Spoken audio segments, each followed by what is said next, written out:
Hello guys. So today I'm going to be talking to you about the hype mechanic. So it's something that a lot of people just know they have a certain amount of points of life on their player and they think it's like some sort of attack power. It's not. It's how much life you have, and being a much higher value facing an opponent doesn't always mean you win. But how is this number calculated? Is something that a lot of people are not actually getting. So the first thing is, as you can see, this number is blue, so it's also being affected by a position slot. Depending on where you place them, they're going to have different effects. But there's a very simple base equation. We take whatever base value you have, be it 400, 500, if on any of your spirit stones you have some sort of, increased max hype, this will be added to the base value before any of the equations. So for a goalkeeper, a center mid position, this is where you're really going to care about this passive, because it's going to be affecting it much before. And then you're going to use your stones. We're going to increase the life also by an amount. I'm going to use this as this is the true hype character. If you see, majority of hype stones are going to increase by an amount. So again, it's going to increase the max hype. It's a much decenter amount, but this can be obtained in passive, so it can save you a stone slot. And then there is, of course, the one and only rare stone who has a percentage buff. So the thing you need to understand is that max hype is very linear. It's gonna generate a base value. This base value is gonna be based on your base stones, on the buffs in the stones, the sub passives, and your position in game. Now, when that is calculated, it's gonna give you a value right here. And this is the value we're going to be using for the equations.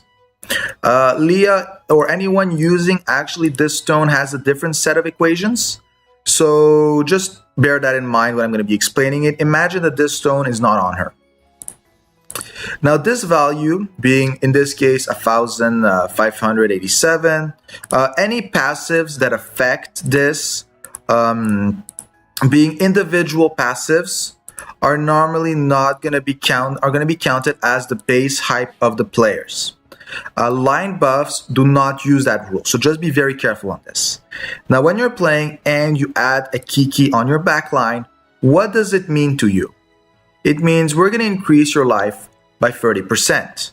So that's fairly standard. You're going to do 1,587 times 1.3. But what actually happens when I put a second increase by 30%? We're not multiplying by 1.3 to the power of 2. We're going to be multiplying by 1.3 plus, 30% plus 30%, so 60%, so 1.6. So it's very linear in the upgrade, and when you're going to be facing certain players, such as Meta, who has a skill right here, who decreases max hype by 15%, this is going to be calculated. It's not going to take the final value and decrease that value. It's going to be under the principle of an addition. So if, for example, you have a plus 30, this will be a minus 15 to that value. So the player will gain 15% above their 100 hype. So this is something a lot of people are miscalculating. There used to be a different system. So this is why I'm insisting that you want to look at the most modern posts. Before, the decreased hype used to take all of the hype after the buffs. It no longer does that. And on top of it, they were nerfed, so they are no longer viable. So the reason why this is important is because you want to try and understand exactly how your goalkeeper's hype are calculated. As if you look here, it says I have 1,300. That is extremely weak. But when I'm actually playing, it's going to be in the 2,000s. Of course, you'd never want to forget your ace. But in this case, knowing that everyone just uses the same stupid Scylla ace, this is less important to you, but the 30% is going to be considered as the equivalent of a line buff again. So all the line buffs are going to use your value that is done after your personal buffs, after your stones, and after anything that is on a personal level. So this basically lets you understand how the hype buffs are used. And again, the hype debuffs have been lowered. They are basically useless currently. In PvE, in PvP, there is barely any value to having them. All the players who have them, it's just because they had no better skill or they were just there.